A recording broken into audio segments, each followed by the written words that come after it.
নমস্কার বন্ধুরা, সন্ধানে চলে এসেছি আজ নতুন একটি ভিডিওর সাথে। আজ আমি চলে এসেছি দেশের সেরা গ্রাম তথা কিরিটেশ্বরী মন্দিরে। মুর্শিদাবাদের বিখ্যাত এই কিরিটেশ্বরী মন্দির, যা দেবীর 51 সতীপীঠের মধ্যে অন্যতম একটি সতীপীঠ। আমরা অনেকেই এই মন্দির সম্পর্কে অনেক তথ্য জানি, কিন্তু আজ আমি যে তথ্য তোমাদের জানাবো সেটি হচ্ছে মায়ের মন্দিরের পেছনের এই খেলান সম্পর্কে এবং মন্দিরের স্থাপত্য সম্পর্কে, যেটি আমরা সম্পূর্ণটাই পুরোহিতের কাছ থেকে জানতে পেরেছিলাম।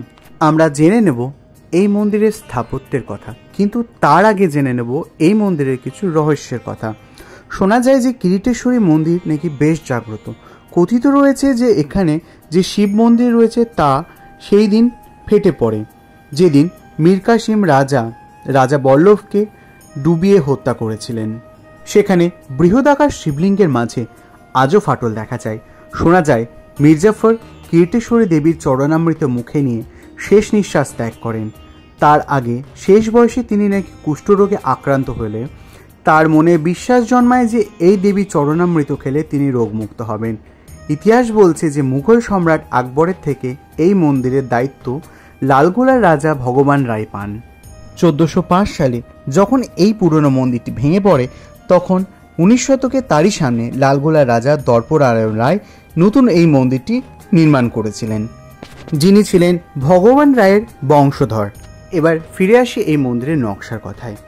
নকশাটি যেটা তোমরা দেখতে পাচ্ছ সেটিতে বৌদ্ধ, ইসলাম এবং বাংলার হিন্দু স্থাপত্যের তিনটি মিশ্রণই রয়েছে।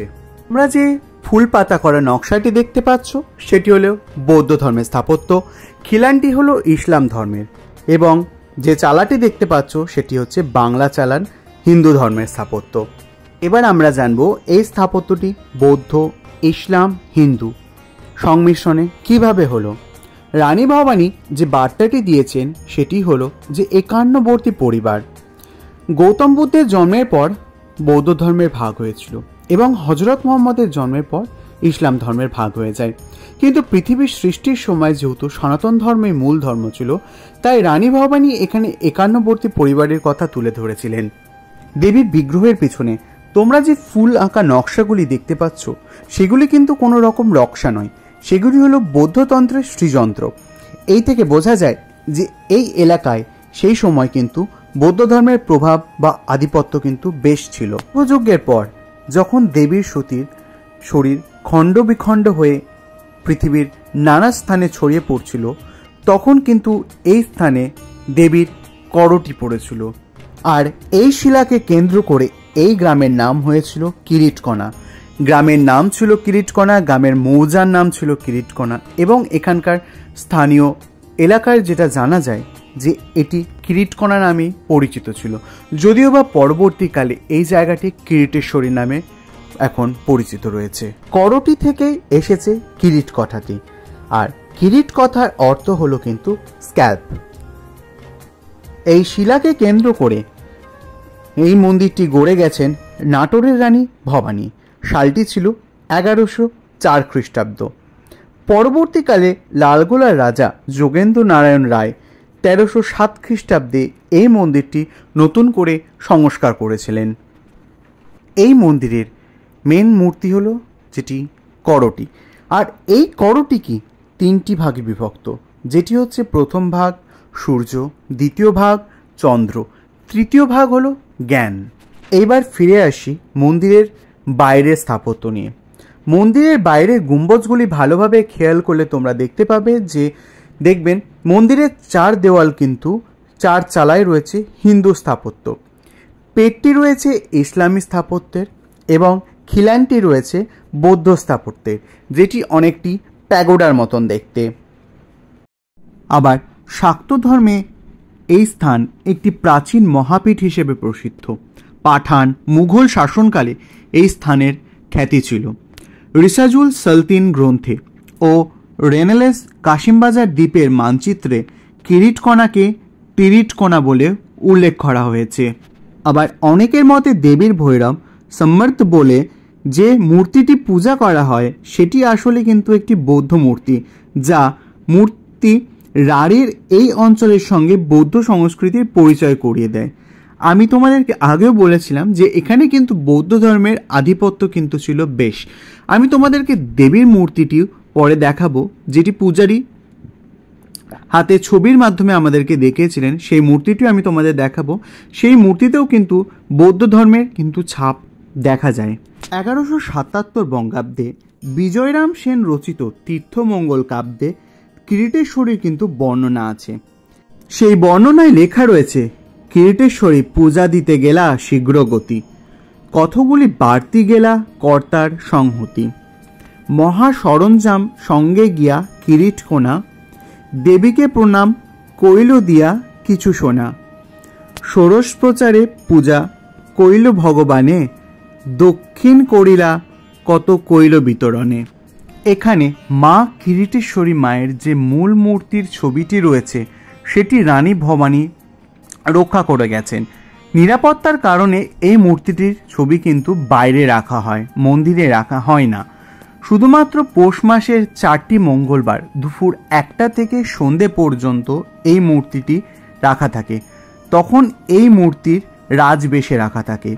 সেই সময় চাইলে তোমরা সেই মূর্তির দর্শন করতে পারো। সেই সময় এই মন্দিরে কিন্তু বিশাল ভক্তের সমাগম ঘটে এবং এখানে সেই সময় মেলা অনুষ্ঠিত হয়। এছাড়াও পৌষ মাসের প্রতি মঙ্গল এবং শনিবার কিন্তু সেই মেলা চলে। সেই মেলায় সমস্ত সম্প্রদায়ের মানুষ, হিন্দু হোক বা মুসলিম, সকলেই কিন্তু ভিড় জমান এই মন্দির চত্বরে। তবে বলে রাখি, গ্রামের সংখ্যাগরিষ্ঠ মুসলিম বাসিন্দাদের সহার্থেই কিন্তু রক্ষিত হচ্ছে এই গ্রামের শক্তিপীঠ। কিন্তু বলে রাখা ভালো যে এই মন্দির কমিটিতে রয়েছেন একাধিক মুসলিম সদস্য। এবার আমরা জানব এই মন্দিরটিতে কিভাবে পৌঁছাবো। এই মন্দিরটি যাওয়ার জন্য তোমরা সড়ক পথ অথবা রেলপথ দুটো পথই অবলম্বন করতে পারো। যে সমস্ত বন্ধুরা সড়ক পথে আসবে তাদের জন্য সহজ উপায় হচ্ছে তোমরা পলসন্ডা মোড় থেকে যে কোনো টোটোর মাধ্যমে এই মন্দিরে আসতে পারো, অথবা যারা রেলপথের মাধ্যমে আসবে তারা মুর্শিদাবাদ স্টেশন থেকে টোটো রিজার্ভ করে এই মন্দির চত্বরে আসতে পারো, অথবা এই মন্দির চত্বর আসার জন্য আজিমগঞ্জ জংশনে নেমে সেখান থেকে যে কোনো লোকাল ধরে ডাহাপাড়া ধাম স্টেশনে নেমে সেখান থেকে টোটোর মাধ্যমে আসতে পারো, অথবা আজিমগঞ্জ জংশন থেকে এই মন্দিরে টোটো রিজার্ভ করে আসতে পারো। দেবীর এই মন্দির ছাড়াও পাশেই রয়েছে অপর আরেকটি দেবীর মন্দির, চাইলে তোমরা সেই মন্দিরও দর্শন করতে পারো। এবং এই মন্দির থেকে 500-700 মিটার দূরেই রয়েছে গুপ্ত কিরিটেশ্বরী মন্দির বলেও অপর আরেকটি মন্দির, চাইলে তোমরা সেই মন্দিরটিও যেতে পারো। এবং এই মন্দিরের বাইরে একটি জরাজীর্ণ অবস্থায় শিব মন্দির রয়েছে, যে মন্দিরটি তোমরা আমার ভিডিওর মাধ্যমে কিন্তু দেখতে পাবে। যদিও বা এখন গেলে সেই মন্দিরটি কিন্তু তোমরা দেখতে পাবে না, কারণ সেই মন্দিরটি সম্পূর্ণভাবে ভেঙে ফেলে সেখানে নতুন অপর আরেকটি মন্দির সংস্কার করা হচ্ছে বা নতুন আরেকটি মন্দির তুলে ধরা হচ্ছে। তো সেই মন্দিরটি কিন্তু আমার এই ভিডিওতেই তোমরা দেখতে পাবে। তো তার জন্য পুরো ভিডিওটা তোমরা কন্টিনিউ করো। আর আমার যে সকল বন্ধুরা এই চ্যানেলে নতুন রয়েছে তারা চ্যানেলটি প্লিজ সাবস্ক্রাইব করে পাশে থাকা বেল আইকনটি প্রেস করে দিও। আমি আরও নতুন নতুন মন্দিরের সন্ধান, আরও নতুন নতুন মন্দিরের খোঁজ তোমাদের সামনে নিয়ে আসব। আর পুরনো বন্ধুরা যারা আমার চ্যানেলে পুরনো রয়েছে তারা এই মন্দিরে কারা কারা গেছো সেটি কিন্তু কমেন্ট বক্সে জানাবে, এবং তোমাদের আমার ভিডিও কেমন লাগছে সেটাও কিন্তু কমেন্ট বক্সে জানাতে ভুলবে না, এবং একটা করে লাইক এবং শেয়ার করে দিতে ভুলো না।